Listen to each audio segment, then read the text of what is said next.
इस वीडियो में हम पढ़ेंगे एक्सरसाइज 3.3 के क्वेश्चन नंबर 1 का पार्ट 2। तो पार्ट 2 पढ़ने से पहले एक बार हम मेन क्वेश्चन रिमाइंड कर लेते हैं। तो मेन क्वेश्चन था solve the following pair of linear equations by the elimination method and the substitution method.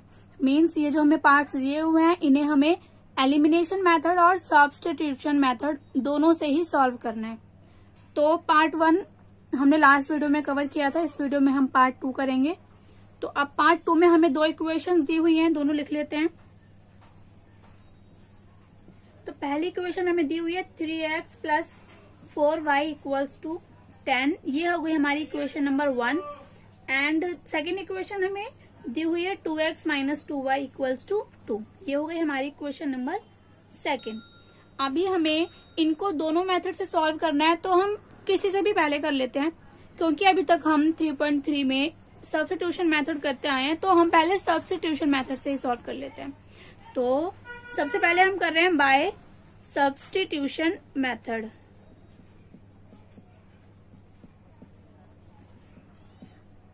दोनों मेथड से आंसर सेम ही आता है, तो दोनों मेथड से करके देखते हैं।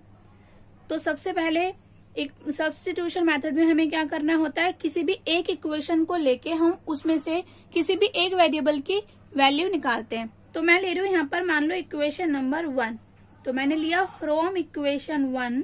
तो इक्वेशन 1 से मैं अगर x की वैल्यू निकालना चाह रही हूँ तो मुझे y वाली टर्म को अपोजिट साइड लेके जाना होगा, जो कि यहाँ प्लस की है तो इधर आके माइनस की हो गई। अभी x के लिए मैं जो x के साथ कोफिशिएंट है 3, इसको भी इधर ले आऊंगी, इधर ये मल्टीप्लाई में, तो इधर आके ये डिवाइड में हो जाएगा। ये हमारी x की वैल्यू आ गई, y की फॉर्म में आई है, तो इसको हम दे देते हैं नाम इक्वेशन नंबर 3। अब हम क्या करते हैं, अब हम जो x की वैल्यू आई है उसको अनदर इक्वेशन में पुट करेंगे। मतलब अगर हमने ये इक्वेशन 1 से निकाली है तो अब हम इक्वेशन 2 में इसे पुट करेंगे। तो by putting value of x in equation 2, तो 2 x की जगह तो ये पूरा आ जाएगा हम, क्योंकि x की वैल्यू पुट कर रहे हैं। उसके बाद माइनस 2y इक्वल्स टू 2। अभी 2 बाहर है, मतलब ये पूरे के मल्टीप्लाई में है, तो ये ऊपर वाले से मल्टीप्लाई हो जाएगा। तो 10 2 जार 20 माइनस 4 2 जार 8y divided by 3 minus 2y equals to 2। अभी इस केस में सॉल्व करने के लिए हम यहाँ पर एलसीएम लेंगे, जिसके नीचे कुछ नहीं होता उसके नीचे 1 ले लेंगे। तो यहाँ अगर हम एलसीएम ले, एलसीएम में नीचे वाला मल्टीप्लाई होता है, तो 3 1 जार 3, फिर इस पूरे को 1 से मल्टीप्लाई करेंगे तो सेम ही आ जाएगा 20 माइनस 8y। उसके बाद इसको इससे मल्टीप्लाई करेंगे। ठीक है, पहले हम नीचे मल्टीप्लाई करते हैं, उसके बाद क्रॉस मल्टीप्लाई करते हैं। तो इन दोनों का करेंगे तो 6 माइनस का 6y इक्वल्स टू 2। अभी देखो ऊपर हम सॉल्व कर सकते हैं, माइनस माइनस प्लस हो जाएगा, तो माइनस का 14y हो गया डिवाइडेड बाय 3 इक्वल्स टू 2। अभी इधर 3 डिवाइड में है, तो अपोजिट साइड जाके मल्टीप्लाई में हो जाएगा, मतलब 2 से मल्टीप्लाई हो जाएगा, तो कितना हो जाएगा 2 3 जा 6। अब ये माइनस का 14 बचा y, और यहाँ पर ये मैं ले आऊंगी तो माइनस का 20 हो जाएगा, तो माइनस का 14y, और यहाँ पर भी बचा माइनस का 14, तो y की वैल्यू क्या आ गई माइनस 14। ये देखो इधर मल्टीप्लाई में, इधर आके डिवाइड में आ जाएगा, माइनस से माइनस कैंसिल, 14 1 सा 14, तो y की वैल्यू आ गई हमारी 1। अब इस y की वैल्यू को हम इक्वेशन 1 2 और 3 में से किसी में भी पुट कर सकते हैं। मैं यहाँ पर इक्वेशन 3 में पुट कर रही हूँ। तो by putting value of y in equation 3, तो 3 में पुट करने के लिए मैं यहाँ पे थोड़ा सा रफ कर रही हूँ। ठीक है, तो थर्ड इक्वेशन हमारी थी, मैं यहाँ पे थोड़ा सा एक बार लिख देती हूँ। थर्ड इक्वेशन हमारी क्या आई थी, थर्ड हमारी इक्वेशन आई थी ये आई थी थर्ड इक्वेशन हमारी। तो अब हम y की वैल्यू इसमें पुट कर देते हैं। तो x equals to 10 minus 4, y की वैल्यू आई है 1 डिवाइडेड बाय 3। ठीक है, तो 10 माइनस 4 डिवाइडेड बाय 3, 10 माइनस 4 क्या हो जाएगा 6 बाय 3, तो इधर क्या आ गया 3 2 6। तो x की वैल्यू क्या आ गई हमारी 2। तो जब हमने सब्स्टिट्यूशन मेथड से किया है तो हमारी x की वैल्यू आई है 2 और y की वैल्यू आई है 1। तो अब हम इसे याद रखेंगे और अब हम करते हैं एलिमिनेशन मेथड से। देखते हैं क्या आंसर सेम आएगा। सेम ही आएगा वैसे तो, बट हम करके देखेंगे क्योंकि हमसे क्वेश्चन में बोला है कि हमें दोनों ही मेथड से इसको सॉल्व करना है। तो अब हम कर रहे हैं, मैं एक बार फिर से यहाँ पर अपनी इक्वेशंस लिख रही हूँ। 3x plus 4y equals to 10 and 2x minus 2y equals to 2। तो अब हम यहाँ पे करेंगे बाय एलिमिनेशन मेथड।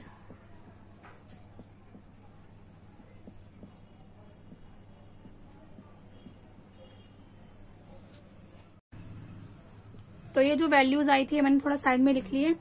तो अब हम यहाँ से अपना एलिमिनेशन मेथड स्टार्ट करते हैं। एलिमिनेशन मेथड के ऊपर मैंने ऑलरेडी एक वीडियो डिटेल में बनाई हुई है, आप उसको जरूर चेक करें जिससे कि आपको ये क्वेश्चंस करने में आसानी होगी। तो अब हम अपना एलिमिनेशन मेथड स्टार्ट करते हैं। एलिमिनेशन मेथड के लिए हम क्या करते हैं, किसी एक वेरिएबल को, दो वेरिएबल है यहाँ पर x और y, किसी एक वेरिएबल को दोनों ही इक्वेशन में हम इक्वल बना लेते हैं जिससे कि हम उसे एलिमिनेट कर सके, मतलब काट सके, हटा सके। तो इक्वल करने के लिए हम क्या करते हैं, जैसे यहाँ पर ये 3 और यहाँ पर 2 है, 3x और 2x, तो हम इनको इक्वल बनाने के लिए क्या करेंगे, इसको तो 2 से मल्टीप्लाई कर देंगे क्योंकि 2 3 6 हो जाएगा, और इसको 3 से कर देंगे क्योंकि 3 2 6 हो जाएगा। हमें दोनों सेम बनाने हैं, तो इस वाली को इससे मल्टीप्लाई कर दो, इस कोएफिशिएंट से, इस इक्वेशन को, और इस इक्वेशन को इस कोएफिशिएंट से कर दो, जिससे कि हमारा एक जो वेरिएबल है फर्स्ट, जिसको हम मल्टीप्लाई कर रहे हैं, वो हमारा इक्वल हो जाएगा। तो करके देखते हैं, मैं यहाँ पे लिखती हूँ फिर आपको अच्छे से समझ आएगा। एक बार करके देखते हैं। मल्टीप्लाई बाय 3, जो फर्स्ट वाली इक्वेशन का x का कोएफिशिएंट है, क्योंकि हम x को बराबर बना रहे हैं, तो x का कोएफिशिएंट है, उसको मैं इक्वेशन 2 में मल्टीप्लाई करूंगी। Multiply by 3 in equation 2 and by 2, और जो सेकेंड इक्वेशन में x का कोएफिशिएंट है, इससे मैं इक्वेशन 1 को मल्टीप्लाई करूंगी। इन इक्वेशन 1 बोथ साइड, ये मैंने क्या लिखा है, मल्टीप्लाइंग बाय 3 इन इक्वेशन 2, मतलब इक्वेशन 2 को मैं 3 से मल्टीप्लाई कर रही हूँ, एंड बाय 2 इन इक्वेशन 1, और इक्वेशन 1 को मैं 2 से मल्टीप्लाई कर रही हूँ बोथ साइड। क्योंकि जब भी हम मल्टीप्लाई करते हैं तो हम एक साइड नहीं कर सकते, मैथ्स का रूल है कि हमें दोनों साइड ही करना होगा। तो अब हम मल्टीप्लाई करें, फर्स्ट इक्वेशन को हमें 2 से मल्टीप्लाई करना है, ठीक है। तो 3 2 देखो सभी टर्म्स को में मल्टीप्लाई होगा, तो 3 2 6x प्लस 4 2 8y 10 2 20, ये बन गई हमारी इक्वेशन।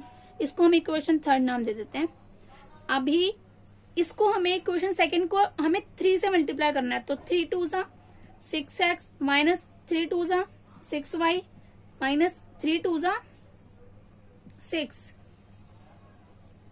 ये बन गई हमारी सेकेंड इक्वेशन। फोर्थ इक्वेशन नाम दे देते हैं इसको। अभी देखो हमने x के लिए मल्टीप्लाई किया था तो हमारा x इक्वल बन चुका है, ठीक है।